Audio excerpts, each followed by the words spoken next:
बच्चों, तो लास्टली जो हम अपने टॉपिक पढ़ रहे थे यानी कि सीयूटी के अंदर, अब आपको याद है अब हमारे एग्जाम आने वाले हैं जल्दी। और आज अगर आज से हम नॉर्मली टाइम देखें तो आज 21 तारीख हो चुकी है, ठीक है। अब अगर हम 21 के अकॉर्डिंग देखें तो हमारे पास करीब 20 दिन बचे हैं, क्योंकि 15 के आसपास से कभी भी हमारे एग्जाम स्टार्ट हो सकते हैं। तो मैं अप्रोक्सीमेट 20 दिन का टाइम लेकर चल रहा हूँ। तो हमें कोशिश करनी है कि 20 दिन के अंदर हमारा मैथ का सारा कॉन्सेप्ट यहाँ यूट्यूब पर कंप्लीट हो जाए। और मैं कोशिश ये भी करूंगा इन 20 दिन के अंदर अपनी रीजनिंग के जो बेसिक बेसिक कॉन्सेप्ट है उनको भी यहाँ पर अपलोड कर सकूं। तो अभी मैं जो आज जो टॉपिक ले रहा था, जो हमारा लास्ट टॉपिक चल रहा है चैनल पे, वो है हमारा रेशियो एंड प्रोपोर्शन। उसके आपने कुछ कॉन्सेप्ट वहां पे समझ लिए थे। अब आज उन्हीं के बारे में थोड़ी सी और डिटेल है। तो देखो बेसिक से सवाल है हमारे दो, जैसे कि आपको बोर्ड पे दिख रहे होंगे। क्या है? The fourth proportional to the 5, 8 and 15।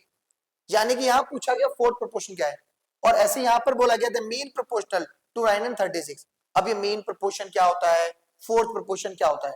तो देखो यहाँ पर यहाँ की अगर हम बात करते हैं, जैसे मान लेता हूं A B C and D, ये चार टर्म है रेशियो में। यानी कि ए रेशियो बी प्रोपोर्शनल है सी रेशियो डी के। तो जो डी होता है ना, इस डी को कहते हैं फोर्थ प्रोपोर्शन। तो इस डी की वैल्यू को निकालना है। अब डी की वैल्यू निकालने तो हमें एक बात बताती है भाई, ए बाय बी इक्वल होगा किसके, सी बाय डी के। जो वैल्यू गिवन है वो लिख देते हैं। ये हमारा ए होगा, ये हमारा बी होगा, ये हमारा सी होगा।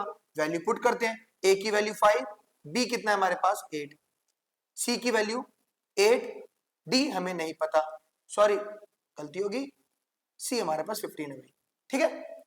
अब हम देखते हैं यहाँ पर ये 5 से गया 1 पर, ये 3 पर क्रॉस मल्टीप्लाई करते हैं। डी की 1 से और डी, और ये 8 की 3 से 24। तो हमारे पास जो फोर्थ प्रोपोर्शन आया वो कितना होगा, 24। अब ऐसी अगला सवाल देखते हैं। तो the mean proportional to 9 and 36, यानी कि इस बार निकालना है मीन प्रोपोर्शनल। अब मीन प्रोपोर्शनल क्या होता है? जैसे अगर मैं बात करता हूं A ratio B ratio C, ये जो बीच की वैल्यू इसे कहते हैं मीन प्रोपोर्शनल। अब मुझे इसकी वैल्यू निकालनी है। इसका मतलब हमें एक बात पता है, ए बाय बी इक्वल होना चाहिए बी बाय सी के। अगर ये प्रोपोर्शनल में है तो भाई यहां से क्रॉस मल्टीप्लाई ए की सी से और ये बी की बी से, तो बी स्क्वायर। हमें यहां से पता चल गया कि बी स्क्वायर जो होगा वो होगा ए इंटू सी के इक्वल। तो वैल्यू पुट करते हैं, ये रहा ए और ये रहा सी। तो बी की वैल्यू ए निकालना, ए 9 है, सी कितना है 36। तो भाई मैंने यहां से क्या करा, ये 3 का स्क्वायर है 6 का, तो 3 इंटू में 6 का होल स्क्वायर, स्क्वायर से स्क्वायर चला गया, तो बी मिल गया मुझे 18। यही हमारा मीन प्रोपोर्शनल होगा, ठीक है। अब पहले एक बार इसे नोट करो, फिर मैं आगे दो और सवाल कराता हूं। तो देखो भाई जो सवाल हमारे यहाँ पे दिख रहा है वो क्या है। अगर देखें, if 40% of a number is equal to the 2/3 of the another number, यानी बोला गया एक नंबर है जिसका 40% किसके इक्वल आ रहा है, 2/3 ऑफ द अनदर नंबर। तो हम यहाँ पर क्या करेंगे, हमने नंबर मान ली, पहला नंबर हमारा x, तो दूसरा हमारा क्या हो गया y। अब 40% ऑफ x इक्वल आ रहा है किसके, 2/3 ऑफ y के। बस यहाँ से x और y की वैल्यू निकालनी है। देखो कितना सिंपल है, 40 डिवाइड में 100, ये हमारा x है, ये 2/3 इंटू में y है, ये कट गया 2 से, ये 5 पर 2 से, ये 2 भी कट गया।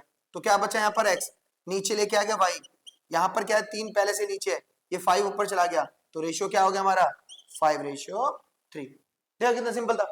अब अगर इनकी प्रैक्टिस करोगे तो ये सवाल 10 से 15 सेकंड के होते हैं, ज्यादा टाइम नहीं लगता इनमें। अभी देखो एक और सवाल देखते हैं हम। तो देखो बच्चों इस बार ध्यान से देखना, इस बार क्या दे रखा सवाल। The salaries of A, B and C are in the ratio 2:3:5। यानी कि हमारे पास कोई 3 पर्सन है, उन 3 पर्सन की जो सैलरी दी गई वो दी गई है 2:3:5 में। आगे क्या बोला गया, if the increments of 15%, 10% and 20% are allowed, यानी इनकी सैलरी में इतना इंक्रीमेंट अगर होता है तो बताओ न्यू रेशियो क्या रहा होगा। मैंने मान लिया वो 3 पर्सन थे, ए बी और सी, इनकी सैलरी थी 2:3:5। अब भाई इसमें कितने परसेंट का इंक्रीमेंट हो रहा है, 15% का, तो 2 का 15% डिवाइड में 100, सॉरी 15 है तो देखो 15% तो बढ़ेगा, 100% पहले था, तो यानी कि 115%। ऐसे ही 3 का कितने परसेंट बढ़ रही है 10, तो ये हो गया 110%। ऐसे ही ये 5 का 20 है, तो ये 20 यानी कि 120%। अब भाई देखो कई बार बच्चे बोलते हैं 20% है तो 20 ही लिखो ना। अब देखो सिंपल सी बात करता हूं, मान लो तुम्हारे पास 100 रुपए थे, अब तुम्हारे पास 100 रुपए जो थे ना तुम्हारे, उसमें बोल दिया गया 50% बढ़ गए, तो कितने रुपए हो गए, 150 हो गए ना। तो इसका मतलब वो टोटल का 150% हुआ, यानी कि जितना प्लस हुआ है उसे 100% में प्लस कर देते हैं जितना इंक्रीज हो रहा है। तो वही चीज यहाँ हो रही है, बट अब इसे हम रेशियो में करेंगे। तो रेशियो में करने के लिए देखो जो कॉमन है कर देते हैं, ये कट गया, ये कट गया, ये कट गया।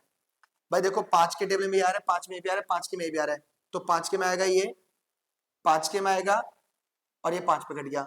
अब देखते हैं तो 2 से सब कुछ कट रहा है भाई, 2 से 1 पर, ये 11 पर, और ये 60 पर, तो क्या बचा 23 रेशियो 33 रेशियो और 60, ये हमारा न्यू रेशियो रहा होगा।